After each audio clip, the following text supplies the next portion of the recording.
Hello children, welcome to असा education. आज हम कर रहे हैं chapter regional aspirations, political science book, grade 12 से। इस चैप्टर की शुरुआत इसके इंट्रोडक्शन से करते हैं। In this chapter, in the first chapter of this book, we studied the process of nation building in the first decade after independence. हमारा जो पहला चैप्टर था इस बुक का, उसमें हमने ये जाना कि किस तरह से एक प्रक्रिया की गई कि जिससे हमारा राष्ट्र जो है वो पूरी तरह से बन पाए। जो हमें आजादी मिली उसके पहले दशक में एक नेशन बिल्डिंग की जो प्रोसेस थी उसके बारे में हमने पढ़ा। But nation building is not something that can be accomplished once and for all times to come. अब ये नेशन बिल्डिंग जो है ये ऐसा नहीं है कि एक बार हो गया तो हमेशा के लिए वैसा ही रहेगा। In the course of time new challenges came up.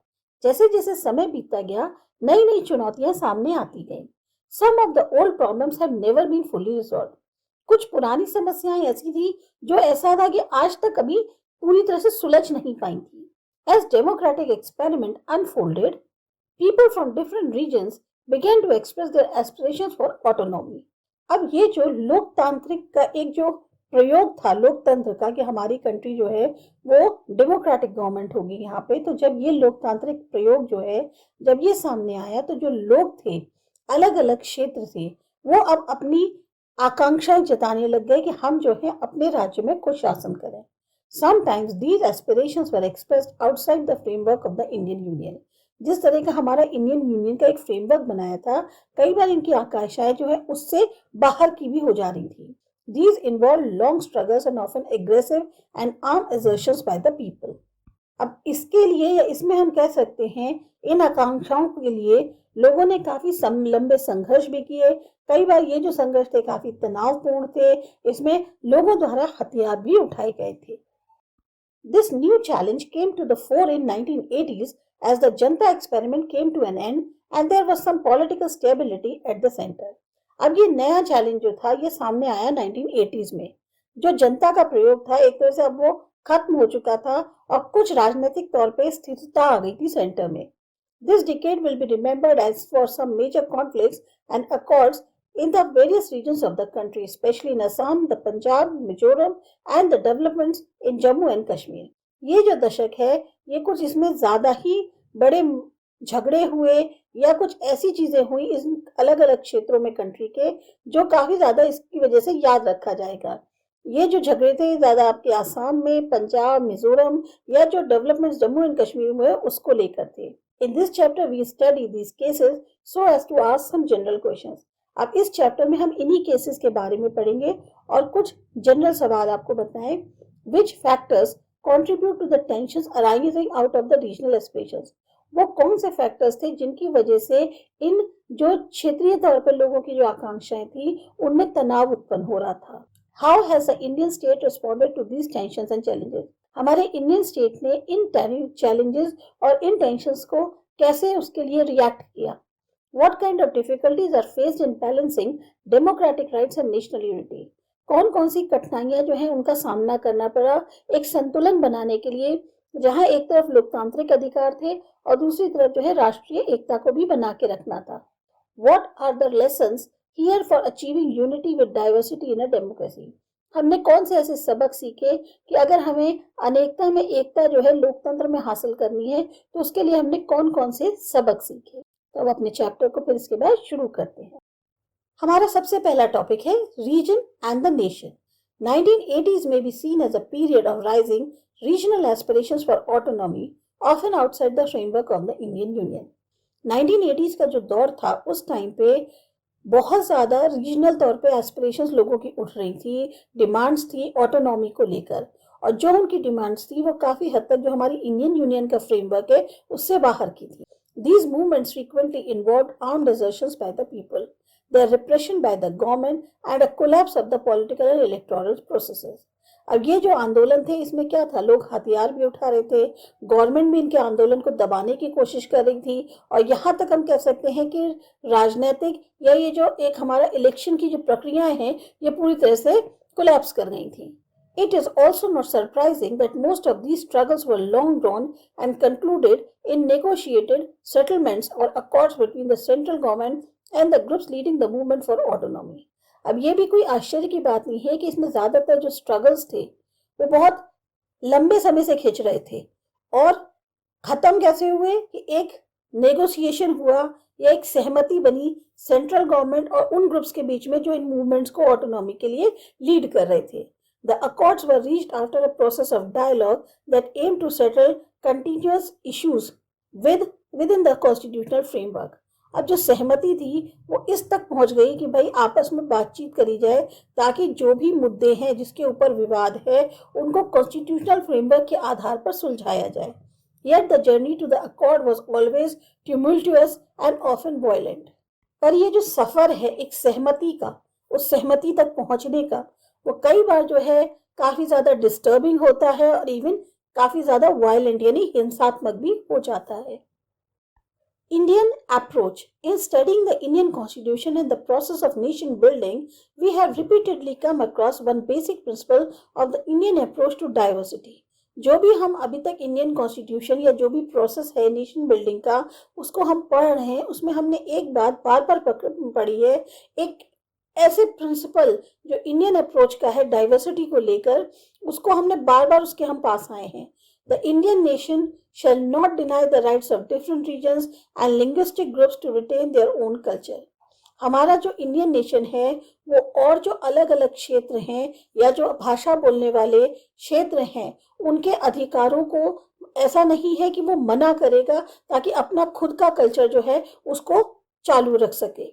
We decided to live a united social life without losing the distinctiveness of numerous cultures that constituted it. हमने ये डिसाइड किया था कि हम एक होकर एक सामाजिक जिंदगी को जिएंगे जिसमें किसी भी जो इतने सारे कल्चर्स हैं हमारे यहाँ जिनके मिल के ये हमारा कंट्री बना है उनकी जो एक अपनी भिन्नता है उसको बिना खोए हुए। Indian nationalism sought to balance the principles of unity and diversity. Indian nationalism जो है उसने हमेशा ये कोशिश करी कि एक संतुलन बना के रखें जो सिद्धांत है एकता के और अनेकता के, जिसमें वैरायटी भी है और हम एक भी रहेंगे। The nation would not mean the negation of the region. इसका मतलब क्या हुआ कि नेशन जो है वो किसी भी क्षेत्र को अस्वीकार कर देगा। In this sense, the Indian approach was very different from the one adopted in many European countries where they saw cultural diversity as a threat to the nation. इस मामले में देखा जाए तो हमारी जो इंडिया की अप्रोच थी वो बहुत ज़्यादा डिफरेंट थी यूरोपियन कंट्रीज के मुकाबले में, जहाँ पर ये लोग देखते थे कि जो कल्चरल डाइवर्सिटी है वो हो सकता है कि नेशन के लिए एक तरह से खतरा हो। ऐसा बाहर की कंट्रीज का सोचना था, पर हमारी इंडियन अप्रोच जो है बिल्कुल ही अलग थी। हम अनेकता में एकता लेकर चल रहे हैं।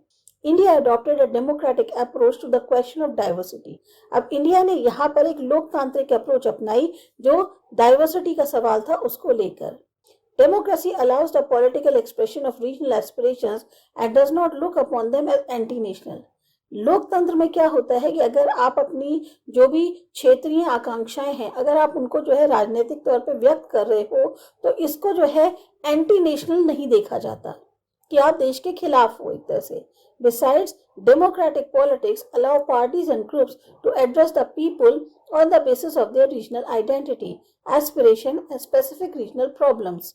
बल्कि डेमोक्रेटिक पॉलिटिक्स में हमेशा जो पार्टीज हैं या जो ग्रुप्स हैं वो उनको अलाउ किया जाता है कि वो अपने लोगों को एड्रेस करें उनकी रीजनल पहचान के आधार पर, उनकी आकांक्षाओं के या जो खास तौर पर उनकी रीजनल समस्याएं हैं उनके आधार पर उनको एड्रेस करें।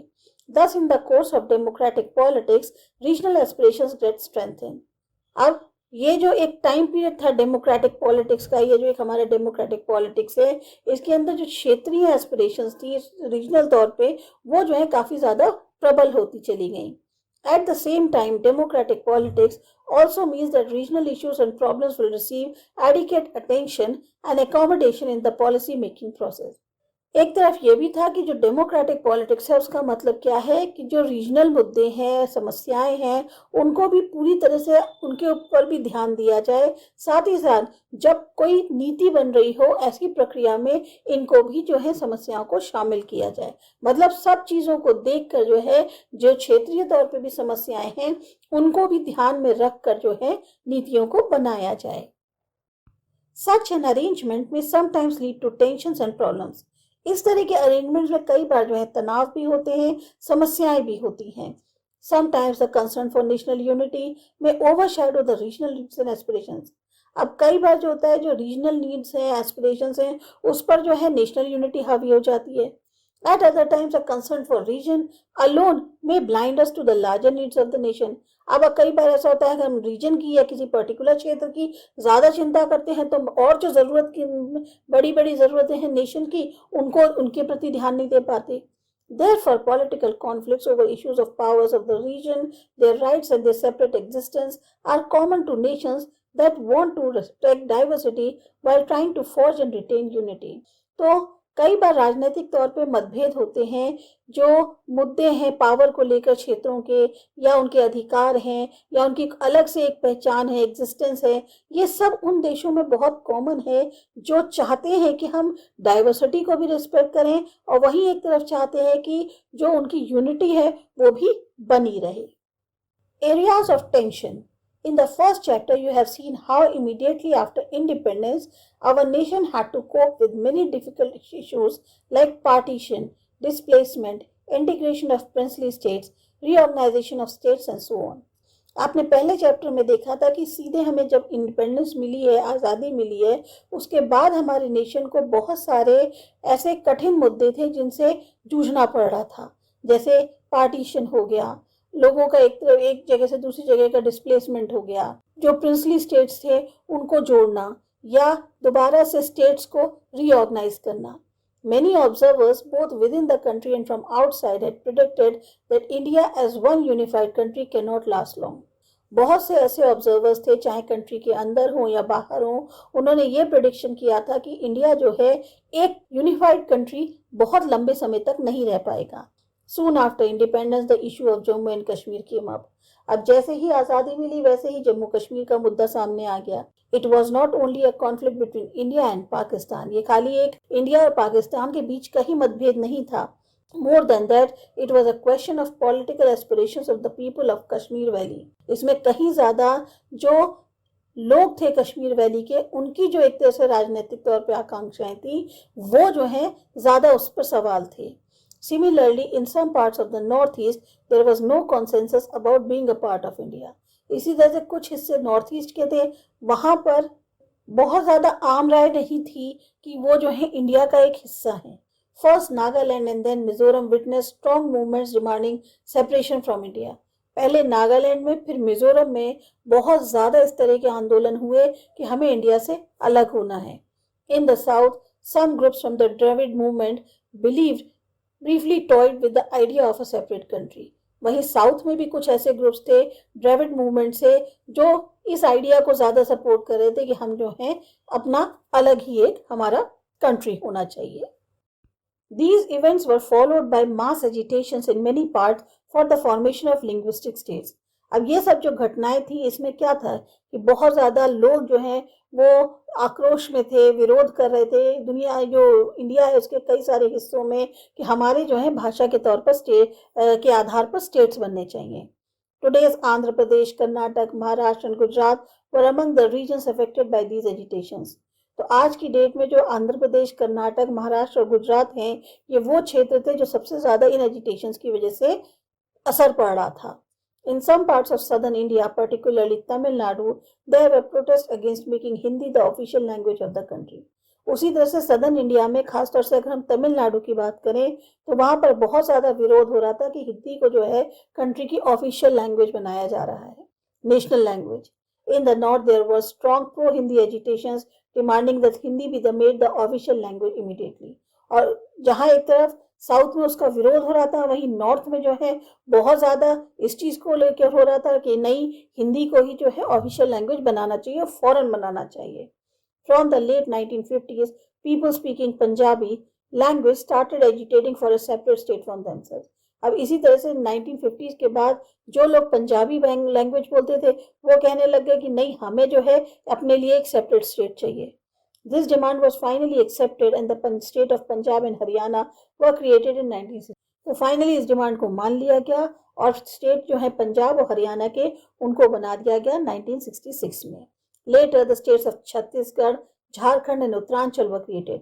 बाद में इस तरह से छत्तीसगढ़, झारखंड और उत्तरांचल के स्टेट बन गए।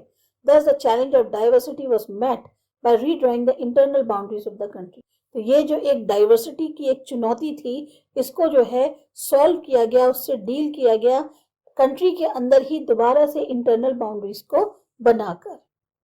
Yet this did not lead to resolution of all problems and for all time. पर इससे भी जो है जो भी समस्याएं थी उनका समाधान जो है हुआ ही नहीं, क्या हमेशा के लिए नहीं हुआ। In some regions like Kashmir and Nagaland, the challenge was so complex that it could not be resolved in the first phase of nation building. अब कश्मीर और नागालैंड जो थे जैसे क्षेत्र थे, यहाँ ये जो चुनौती थी ये इतनी ज़्यादा जटिल थी कि इसको एक ही फेस में जो ये पहला दौर था नेशन बिल्डिंग का, इसमें नहीं सॉल्व किया जा सकता था। Besides, new challenges came up in states like Punjab, Assam and Mizoram. इसके अलावा नई चुनौतियां जो है इन स्टेट्स में भी आकर खड़ी हो गई थी। Let us study these cases in some detail. अब यही जो केसेस है इनको थोड़ा सा डिटेल में पढ़ते हैं। In this process, let us also go back to some of the earlier instances or difficulties of nation building. अब इस प्रक्रिया में हम थोड़ा जो हमारे पास्ट में या जो थोड़ा समय पहले जो परेशानियां झेलनी पड़ी नेशन बिल्डिंग को लेकर, उनके बारे में भी जानते हैं। The success and the failure in these cases are instructive not merely for the study of our past but also for an understanding of India's future. तो जो भी इन केसेस की सक्सेस है या जो फेलियर है वो ज़रूरी इसीलिए नहीं है कि हमें जो है पास्ट के बारे में जो है थोड़ी सी जानकारी मिलेगी, बट हमारा जो इंडिया का फ्यूचर है उसको भी जो समझने में हमें इससे काफ़ी आसानी होगी। इसके बाद हमारा जो अगला टॉपिक है वो है जम्मू एंड कश्मीर। ये करते हैं अगले वीडियो।